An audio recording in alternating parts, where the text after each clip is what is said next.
বুঝি নাই। ওই বাবা, ওই আসি বাবা। অফিসের পরে বাসায়, অফিসের পরে বাসায়।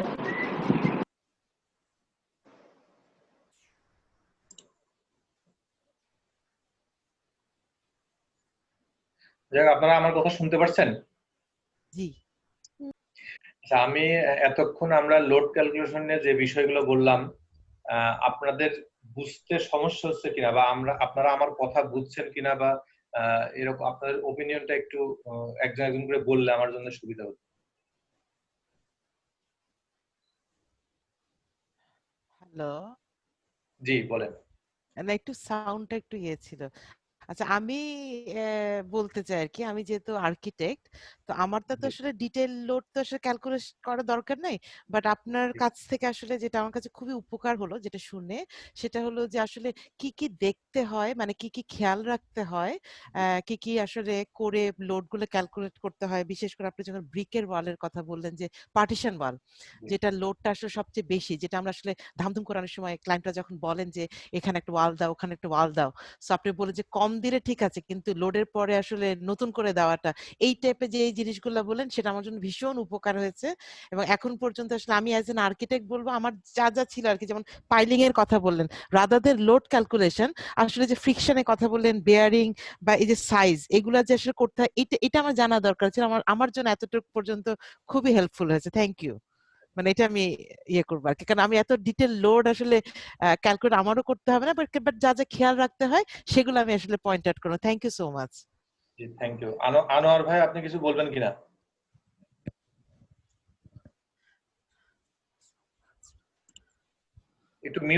একটু আনমিউট করে নেন। আনোয়ার ভাই, একটু আনমিউট হ্যাঁ, করে নেন। হ্যাঁ, শোনা যাচ্ছে এখন? জি, জি, আমি সিভিল ইঞ্জিনিয়ার। জি, বেসিক্যালি আমার কাছে মনে হচ্ছে আপনার সেশনটা খুব ইউজফুল মনে হচ্ছে এবং খুব এলাবোরেটলি ডিসক্রিপশন। আমি আগেও দুই একবার শেখার চেষ্টা করছি, এর আগে আপনার সাথে ফোনেও শেয়ার করছি। জি, তবে এখন মনে হচ্ছে যে যদি আমি একটু সময় দেই শেখা যাবে, এটা আমার কাছে পজিটিভ মনে হচ্ছে।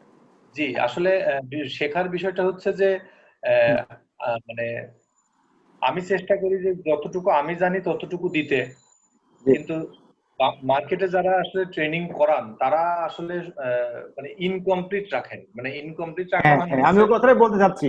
আমি আপনাকে। অনেক সময় কি করতাম, শিখতে শিখতে ডিসকারেজ ফিল করতাম। জি, হ্যাঁ, তো একটা পর্যায়ে গিয়ে মনে হতো যে আমি কোথাও স্টাক হয়ে যাচ্ছি বা ইয়ে হয়ে যাচ্ছি। বাট আমার কাছে যেটা মনে হচ্ছে, আপনি এখন যেভাবে ইনফরমেশনটা আমাদেরকে পাস করছেন, আই থিঙ্ক শেখার একটা ভালো স্কোপ আছে, এবং হ্যাঁ, আমি ট্রাই আসলে করবো এবার শেখার জন্য।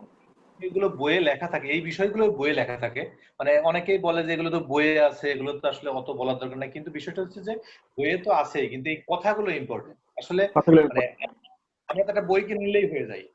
হ্যাঁ, না, যেমন আমি যদি একটু আমি। বলি, আমি একটু অ্যাড করি যদি, আমার কাছে জি, যেটা ইম্পর্টেন্ট মনে হচ্ছে যে আপনি কোন বিষয়টাতে ফোকাস করবেন, এইটা জি, অনেকেরই বোঝার একটা গ্যাপ থাকে, যেটা আপনি বলে দিচ্ছেন যে এই এই পয়েন্টটাতে ফোকাস করা উচিত। ডিজাইন তো আসলে কম বেশি সবাই শিখে আসে এই ইউনিভার্সিটি থেকে শেষ করার পরে, কিন্তু একটা ম্যাটার থাকে না যে এই বিষয়গুলোকে ফোকাস করা উচিত, সেটা আপনার কাছে একটু পজিটিভ বা ক্লিয়ার মনে হচ্ছে আমার কাছে। জি, এটা থ্যাংক ভালো ইউ। দিক। আমাদের দোয়া করবেন এটা যেন এভাবে কন্টিনিউ হয়। না, ইনশাল্লাহ, ইনশাল্লাহ, ঠিক আছে। ইনশাআল্লাহ। আহ, হ্যাঁ। আরেকজন আছেন দেখতে, তাসনিম, আপনি কিছু বলবেন কিনা? জি, আমারও খুব ভালো লাগছে ক্লাসটা। আমি আসলে অনেক ছোট আপনাদের থেকে। আমি এলজিডির একটা প্রজেক্টে 4 বছর কাজ করেছি, আপাতত জবলেস, নতুন চাকরি খুঁজছি। তো এই সময়ে এরকম একটা সুযোগ পাওয়া, it's kind of a luck to me. So thank you so much. আমি খুবই প্লিজড। G, thank you. আমি যেটা আপনাদের সবাইকে অনুরোধ করব, ছোট বড় এটা বিষয় না, বিষয়টা হচ্ছে যে আপনারা প্রতিদিন 30 মিনিট করে বাসায় পড়াশোনা করবেন। মানে আমি আমার যেটা হয়, আমি এই ট্রেনিংটা করার জন্য আমাকে পড়তে হয়, মানে আমি বাধ্য। আচ্ছা, আচ্ছা। তা আপনি ট্রেনিংটা করছেন যেহেতু, সেহেতু আপনি পড়বেন।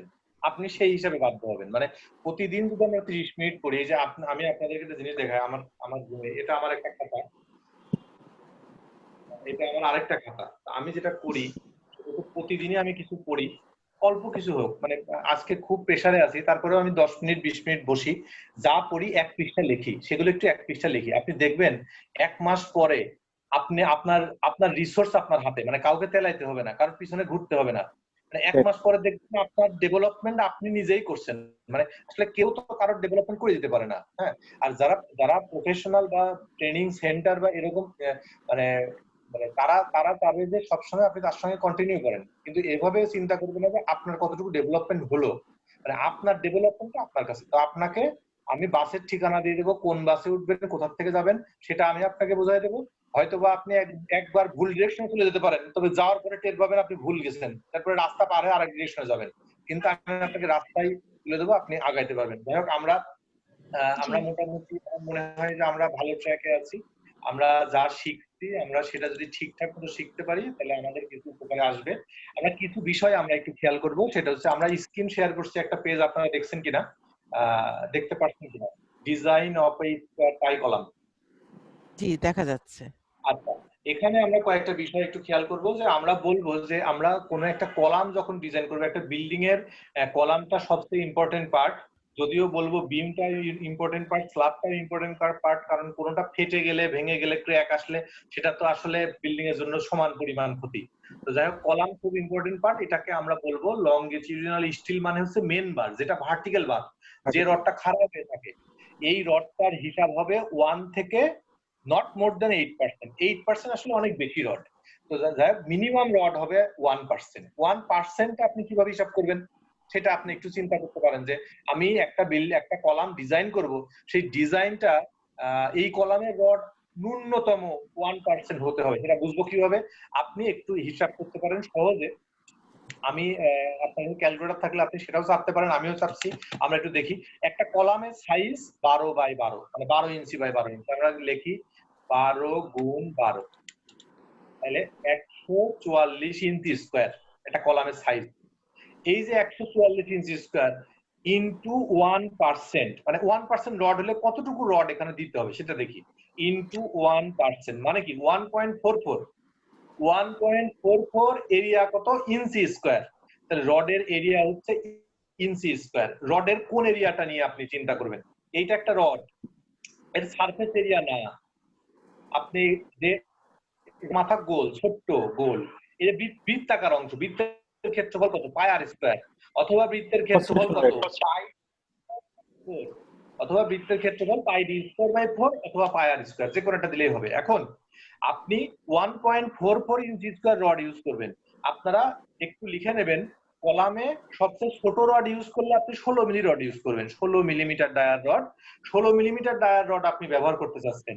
রডের এরিয়া হচ্ছে 0.31 ইঞ্চি স্কয়ার। রডের এরিয়া হচ্ছে 0.31 ইঞ্চি স্কয়ার। তাহলে আমি বলতে পারি 0.31 ইঞ্চি স্কয়ার একটা রডের এরিয়া। তাহলে 1.44 ইঞ্চি স্কয়ার কয়টা রডের এরিয়া? আমি যদি 1.44 কে 0.31 দিয়ে ভাগ দিই, তাহলে আমি দেখলাম 4.64, মানে কয়টা? 5টা রড ব্যবহার করতে হবে আমার এখানে। মানে একটা 12 কলামে যদি ন্যূনতম রড আমি ব্যবহার করতে চাই 1%, সেটা হচ্ছে 5টা রড। কিন্তু জেনে রাখবেন, কখনো বিজোড় সংখ্যক রড ব্যবহার করা যায় না। রড ব্যবহার করতে হবে জোড় সংখ্যক, এটাকে কখনো কমাবেন না, বাড়াবেন। তাহলে এখানে 6টা রড আমরা ব্যবহার করতে পারবো। 6টা রড আমরা ব্যবহার করতে পারবো। এইভাবে আমরা রডের ক্যালকুলেশনটা করবো। এখন আপনি কোশ্চেন করবেন যে আমি 20 মিলি রড ইউজ করতে চাই এই 12 কলামেই, তাহলে আমি কি করব? আমি দেখি 12 কলাম, 12 গুণ 12, তাহলে 144 ইঞ্চি স্কয়ার গুণ 1% কত হলো? 1.44। তাহলে একে আমি ভাগ দেব 20 মিলি রডের এরিয়া দিয়ে। 20 মিলি রডের এরিয়া কত? 0.48। 20 মিলি রডের এরিয়া 0.48 ইঞ্চি স্কয়ার। 20 মিলি রডের এরিয়া হচ্ছে 0.48 ইঞ্চি স্কয়ার। ভালো কথা। তাহলে 20 মিলি রডের এরিয়া পাই। তাহলে এখন একে আমি ভাগ দেব 0.48 দিয়ে। তাহলে এখানে 3টা রড লাগে, মানে 16 মিলি রড দিলে লাগে রড 6টা, আর 20 মিলি রড দিলে রড লাগে 4টা। 4টা বলছি কেন? কারণ বিজোড় সংখ্যক রড ব্যবহার করা যায় না। আর আরেকটা জিনিস আপনারা মাথায় রাখবেন, যে কোন রেক্টেঙ্গুলার অথবা স্কয়ার কলামে 4টার কম রড দেওয়া যাবে না। রেক্টেঙ্গুলার অথবা স্কয়ার কলামে 4টার কম রড দেওয়া যাবে না। এবং কোন সার্কুলার কলাম বা বৃত্তাকার কলাম বা রাউন্ড কলাম, এই কলামে কখনো 6টার কম রড দেওয়া যাবে না। এই কলামে কখনোই 6টার কম রড দেওয়া যাবে না। এখন আমরা একটা হিসাব করব, হিসাবটা আমাদের জন্য কাজে লাগবে। আপনি একটু খাতায় লেখেন যে 16 মিলি রড, আমরা 16 মিলিকে প্রথমে ইঞ্চিতে কনভার্ট করব। আমরা একটু আমরা অনেকেই সচরাচর জানি 1 ইঞ্চি মানে 25 মিলি, আমরা জানি, কিন্তু এটা আমরা ইঞ্চির ভুল জানি। আমরা একটু লিখে নেব, 1 ইঞ্চি মানে 25.4 মিলি। 1 ইঞ্চি মানে 25.4 মিলি। তাহলে আমরা এই 25.4 মিলি এভাবে যদি আমরা হিসাব করি, তাহলে আমরা 16 মিলিকে 25.4 দিয়ে ভাগ করি, কত হলো? একটা ভ্যালু আসছে 0.6299 এরকম। তো এই যে তাহলে এক্সকিউজ মি, একটু একটু আপনার সাউন্ডটা মনে হয় একটু কেটে কেটে যাচ্ছে। হ্যালো, বুঝতে পারছেন? জি এখন মনে হয় ঠিক আছে। আচ্ছা, আমি জি আপনাকে বলছি যে জি যদি জি ঠিক আছে।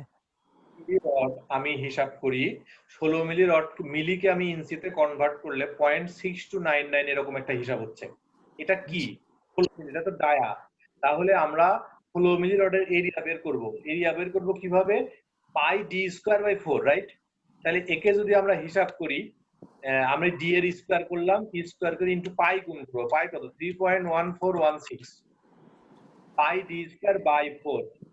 আপনি হিসাব করে দেখেন 0.3116 এরকম একটা হিসাব আসে। আপনি একটা জিনিস একটু নোট করে রাখবেন, আপনি বাজারে যে রডটাকে 16 মিলি রড বলে জানেন, সেটা আসলে 16 মিলি রড না, সেটা 15.875 মিলি রড। যেটা বাজারে 20 মিলি রড জানেন, সেটা আসলে 20 মিলি রড না, সেটা 19.05 মিলি রড।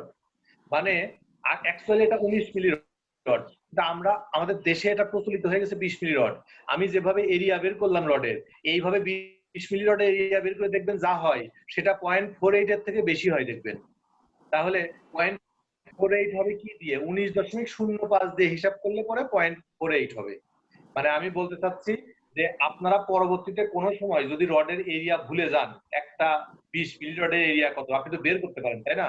যে পাই ডি স্কয়ার বাই 4 দিয়ে হিসাব করে বের করতে পারেন, কিন্তু বের করলে কিন্তু মিলবে না। মিলবে না কি কারণে? আসলে 20 মিলি রডটা 20 মিলি রড না, 19.05 মিলি রড। 16 মিলি রডটা আসলে 16 মিলি রড না, 15.875। এই পেজটা আমি আপনাকে মেইল করে দেবো আমাদের ক্লাসে থেকে। যাক, আমরা এই বিষয়গুলো নিয়ে আলোচনা করছি। এরপরে আমরা আসি যে আমরা যখন কোনো একটা জায়গায় টাই দেব বা স্টিরাপ, টাই বা স্টিরাপ বা রিং, আমরা কলামে ভার্টিক্যাল যে রডটা দিই সেইটাকে আমরা লংজিটিউডাল রড বলি, আর হরাইজন্টাল যে রডটা দিই তাকে আমরা বলি স্টিরাপ, অথবা প্রজেক্টের ল্যাঙ্গুয়েজে আমরা সেটাকে বলি রিং, RING, রিং বা আংটির মতো কিছু একটা আটকানো থাকে। এইটা 3টা ক্যালকুলেশনের উপরে ডিপেন্ড করে। এটা আপনারা পড়াশোনার সময় পড়ে আসছেন, কিন্তু এটা আপনারা ব্যবহার করেননি জন্য মনে থাকে না। এটা হচ্ছে যে 48 টাই বার ডায়া, মানে আপনি 10 মিলি রড স্পাইরাল অথবা হিসাবে ব্যবহার করছেন, স্টিরাপ হিসাবে ব্যবহার করছেন। তাহলে 10 মিলি রডটা 48 দিয়ে গুণ করলেন, 10 মিলি গুণ 48 তাহলে 480 মিলি হলো। এবার 16 টাইমস কিসের? মেন বারের, লং ডিস্টেন্স বারের। এখন 16 মিলি রড আপনি ব্যবহার করছেন, তাহলে 16 গুণ 16 মানে 16 টাইমস। মেন রড যদি 20 মিলি হয় তাহলে 20 গুণ 16, এভাবে হিসাব করবেন। এরপরে লিস্ট ডাইমেনশন অফ কলাম, মানে কলাম যদি 12-20 হয় তাহলে ছোট সাইজ কত? 12 ইঞ্চি। 12 ইঞ্চি মানে কত মিলি? 300 মিলি। তাহলে এইগুলোর মধ্যে সবচেয়ে কম কোনটা? সেইটা হবে স্টিরাপের ডিসটেন্স, মানে রিং এর ডিসটেন্স, একটা স্টিরাপ থেকে আরেকটা স্টিরাপ, বা একটা রিং থেকে আরেকটা রিং। এখন আপনি একটা জিনিস জেনে রাখবেন, একটা কলাম যদি 10 ফিট হয়, উপরের L/4 মানে উপরের 2.5 ফিট, নিচের L/4 মানে নিচের 2.5 ফিট, এই দুই জায়গায় আপনার স্টিরাপটা একটু ঘন ঘন হয়। হিসাব করে দেখবেন 3.5 থেকে 4 ইঞ্চি আসে, স্টিরাপটা একটু ঘন ঘন হয়। আর মাঝখানে মানে কলামের উপরের 2.5 ফিট নিচের 2.5 ফিট বাদ দিয়ে মাঝখানে যে 5 ফিট সেখানে একটু ফাঁকা ফাঁকা হয়, এখানে একটু স্টিরাপ পাতলা হয়। এখন আপনার মনে কোশ্চিন আসছে, স্টিরাপ কখন ঘন হবে, স্টিরাপ কখন পাতলা পাতলা হবে, বা কখন কাছাকাছি হবে, কখন দূরে দূরে হবে, কখন কাছাকাছি দেওয়া যাবে, কখন দূরে দূরে দেওয়া যাবে। একটা জিনিস আপনারা জানেন, ফোর্স কি জিনিস?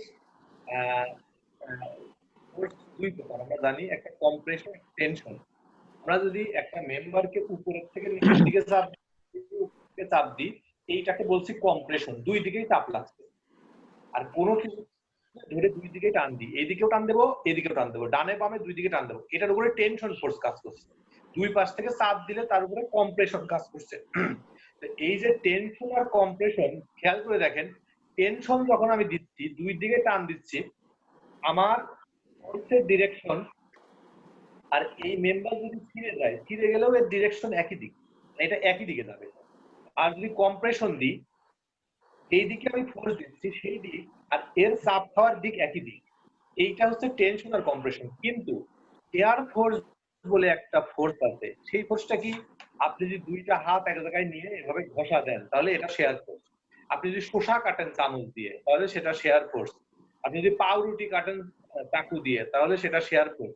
অথবা দুইটা জিনিস হাতে নিয়ে এরকম ঘষা দেন, এটা শেয়ার ফোর্স। এই কথাটা বলার কারণ কি?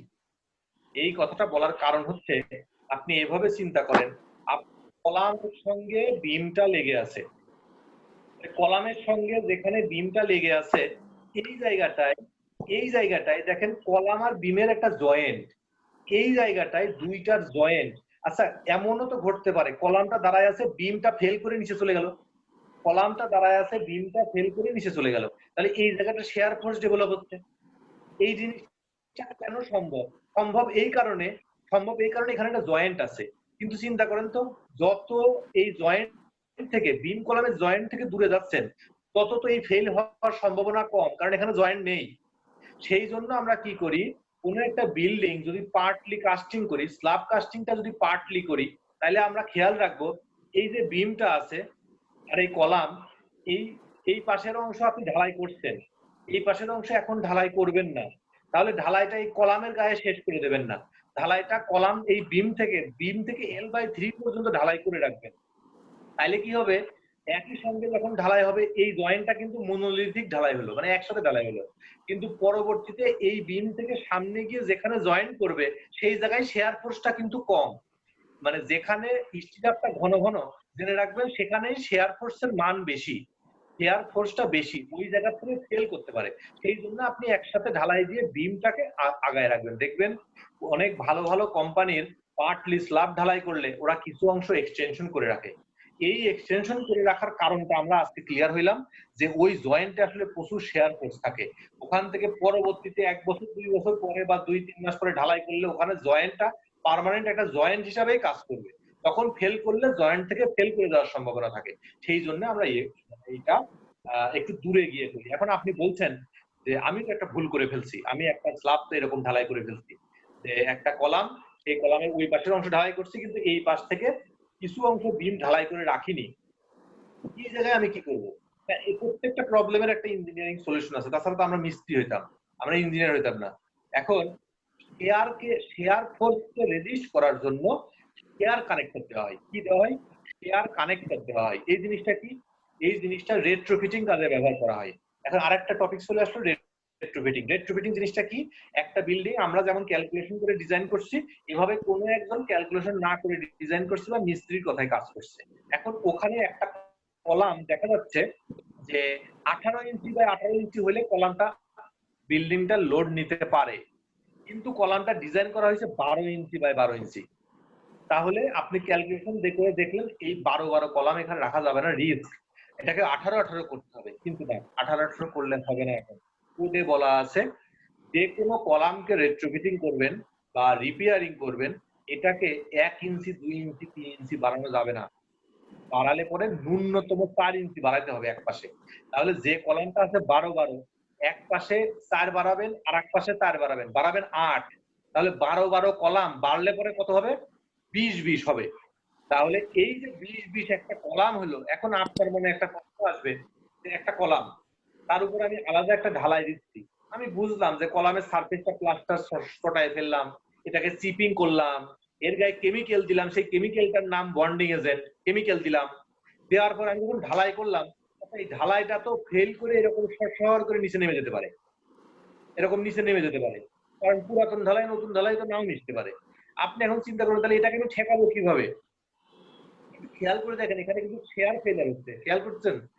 এখানে শেয়ার ফেলার হচ্ছে।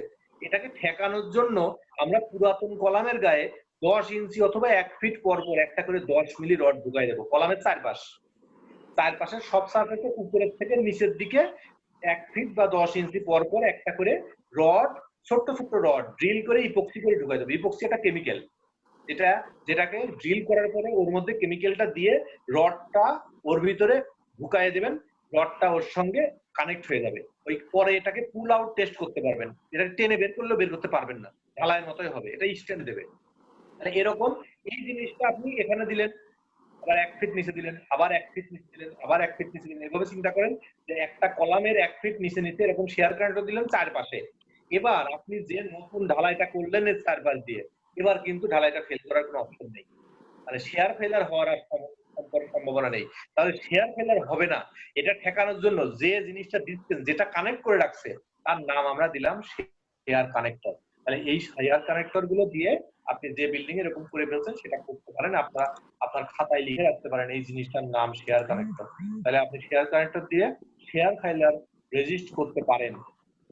আমরা যে বিষয়গুলো নিয়ে কথা বলছি এই বিষয়গুলো আমাদের ডিজাইনের বেসিক, এই বেসিক গুলো আমাদের জানতে হবে। আমরা একটু নোট করে নেব যে আমরা একটু আগে বলছি যে স্পাইরাল কলামে সবসময় ন্যূনতম 6টা রড থাকতে হবে। আবার এটাও লিখে নেব ন্যূনতম ডাইমেনশন হবে 10 ইঞ্চি, ন্যূনতম ডাইমেনশন ডায়া, মানে কলামের ডায়া, স্পাইরাল কলামের ডায়া ন্যূনতম হবে 10 ইঞ্চি। আর হচ্ছে আমরা জানি যে রেক্টেঙ্গুলার বা স্কয়ার কলামে ন্যূনতম রড থাকবে 4টা, আর ন্যূনতম সাইজ এক পাশে সাইজ হবে 8 ইঞ্চি, এর নিচে আপনারা সাইজ দেবেন না 8 ইঞ্চি। কিন্তু মিনিমাম কলাম ডাইমেনশন হবে 12 মিনিমাম কলাম ডাইমেনশন হবে 12। আমরা একটা কথা বলবো যে ল্যাপিং নিয়ে আমাদের মনে অনেকের অনেক কোশ্চেন, যে ল্যাপিংটা কোথায় হবে, কিভাবে হবে, ল্যাপ লেন্থ 40 ডায়া না 50 ডায়া। আসলে 40 থেকে 50 ডায়া, নরমালি 40 ডায়া দিলে আপনি সেভ। আপনি যদি মনে করেন যে টেনশনে আছেন তাহলে 50 ডায়া দিতে পারেন, কিন্তু ল্যাপিংটা কোথায় কোথায় দেওয়া যাবে আপনি একটু নোট করে নেবেন। অবশ্যই কোনো অবস্থায় বিম কলামের জয়েন্টে ল্যাপিং হবে না, বিম কলামের জয়েন্টে ল্যাপিং নিষিদ্ধ। বিম এবং কলামের জয়েন্ট, এই জয়েন্টটাই কখনো ল্যাপিং হবে না, নাম্বার 1। নাম্বার 2, ল্যাপিং হবে না একটা বিমের কোথায়, একটা বিম, এই বিমের দুইটা কলাম। আমরা জানি যে বিমে কিছু রড এক্সট্রা দেওয়া থাকে, আসলে এক্সট্রা না, ওটা ডিজাইনে আসে, এক্সট্রা টপ আর এক্সট্রা বটম। এক্সট্রা টপটা আমরা কোথায় দিই, বিমের সাপোর্টে, এই যে কলামের সাপোর্টে উপরে। আর এক্সট্রা বটম কোথায় দিই, বিমের মাঝখানে নিচে, বিমের মাঝখানে নিচে।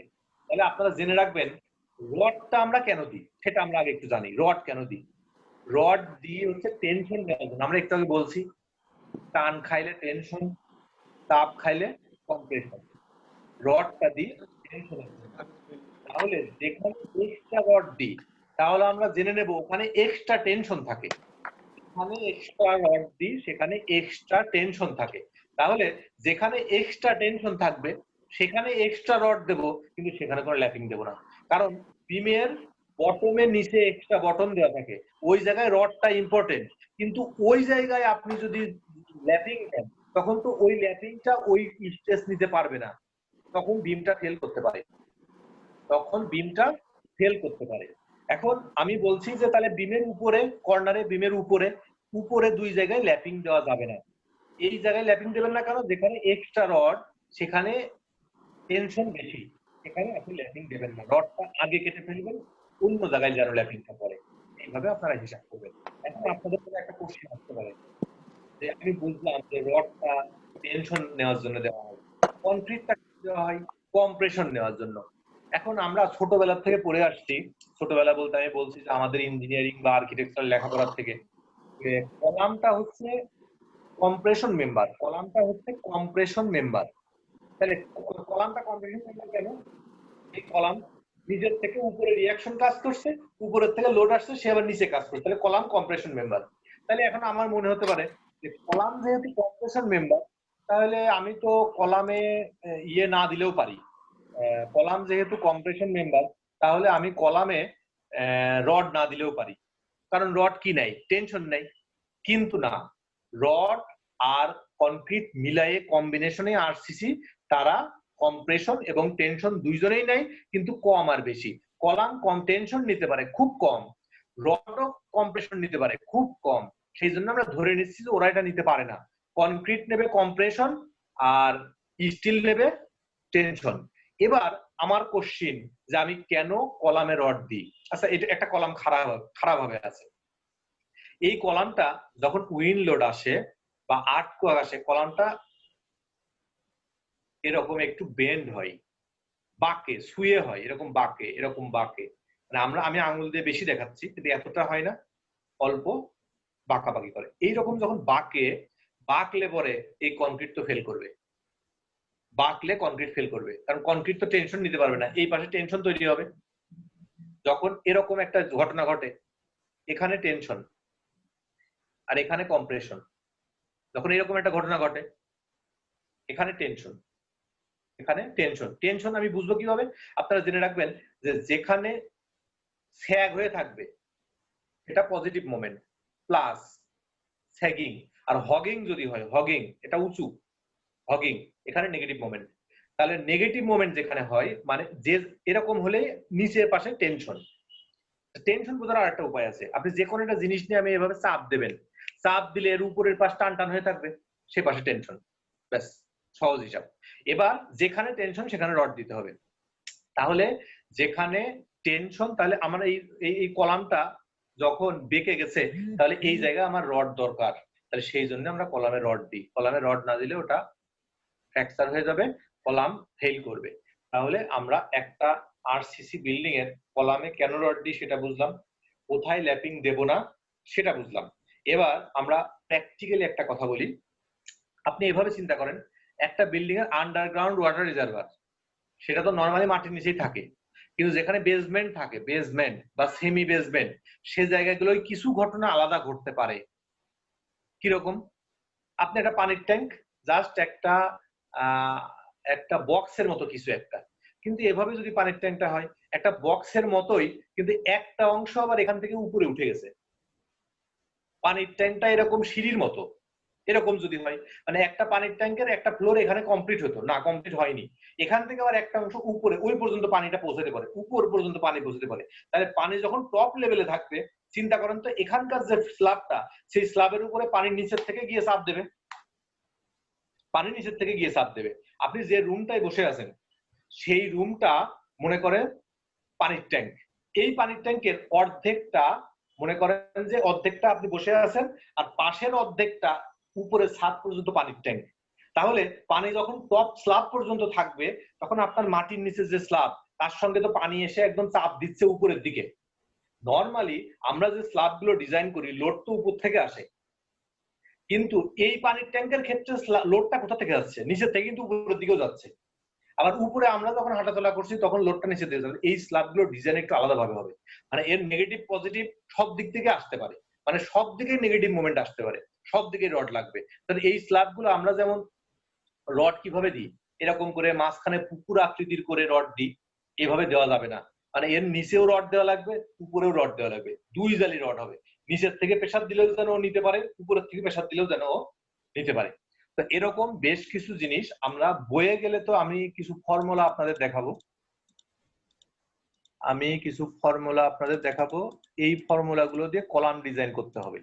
যেমন এখানে একটা ফর্মুলা দিচ্ছি, ফর্মুলা আপনার বইয়ে গেলেই পাবেন, কলাম আলফার মান, ফাইয়ের মান কোথায় কত সেটা আপনারা পাবেন, কিন্তু কোন জায়গায় আপনাদের সমস্যা হবে সেই সমস্যার জায়গাগুলো আমরা আলোচনা করব।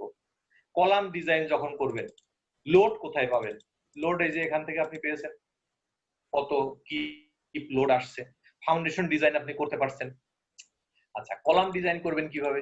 কলাম ডিজাইন করবেন, আপনার বইয়ে কলামের ডিজাইন আছে দেখবেন, সেখানে এরকম কিছু ফর্মুলা আছে, বিভিন্ন জায়গায় বিভিন্ন ফর্মুলা দেওয়া আছে, কোথাও ফাই আগে গুণ করা, কোথাও পরে গুণ করা, বিভিন্ন রকম দেওয়া থাকবে। আপনি এই জায়গার এই জিনিসগুলো ব্যবহার করতে পারবেন, কিন্তু কি কি জিনিস আপনার জানা লাগবে সেখানে আমি আপনাকে হেল্প করব।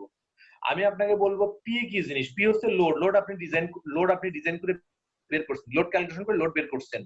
এখন আপনার মানে কোশ্চেন আসবে, অনেক জায়গায় পি এর সাফিক্সে এ লেখা থাকে, অ্যালাওয়েবল, মানে কি লোড সে নিতে পারে। কোন জায়গায় পি এর সাফিক্সে দেওয়া থাকবে ইউ মানে আলটিমেট, মানে ম্যাক্সিমাম সে কত লোড নিতে পারে, ম্যাক্সিমাম। আচ্ছা, এ প্রাইম সি কি জিনিস? আপনি কত কনক্রিটের স্ট্রেন্থটা কত ধরছেন?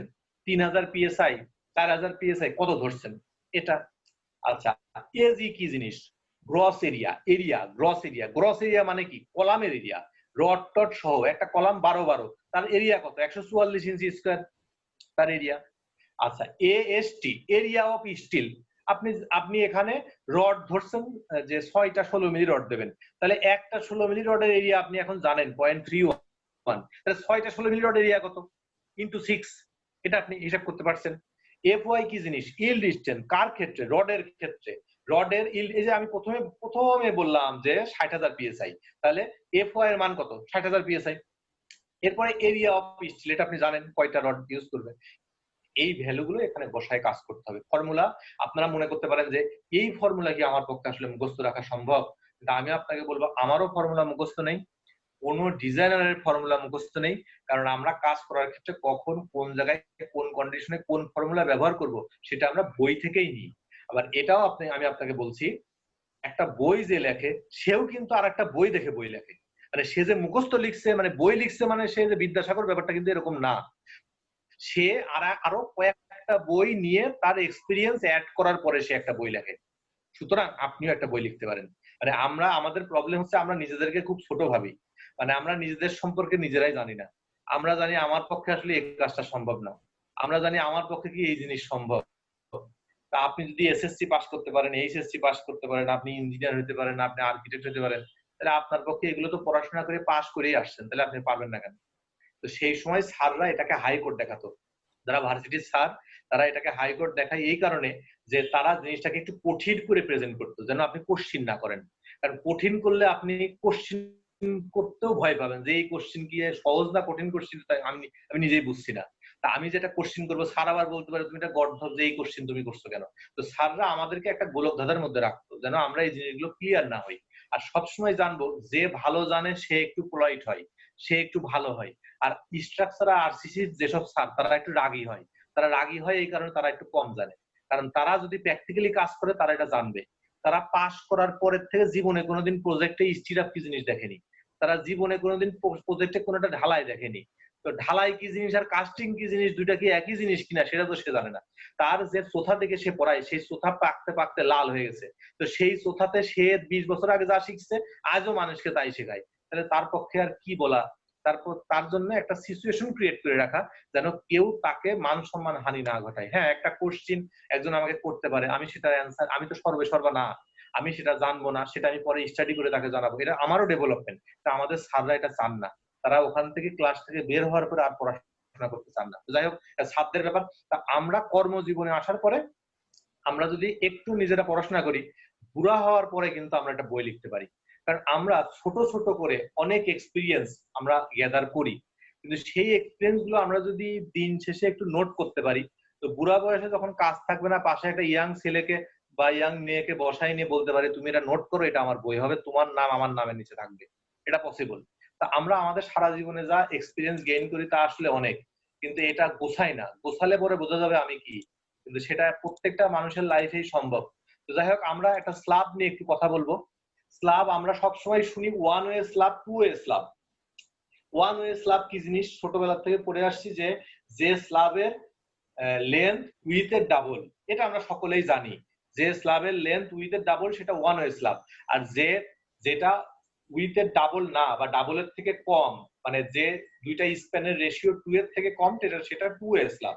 তো এটার বেসিকটা এরকম যে ওয়ান ওয়ে স্ল্যাব মানে হচ্ছে মোমেন্টটা আসলে একদিকে কাজ করে, বেন্ডিং মোমেন্ট একদিকে কাজ করে। মোমেন্ট কি জিনিস?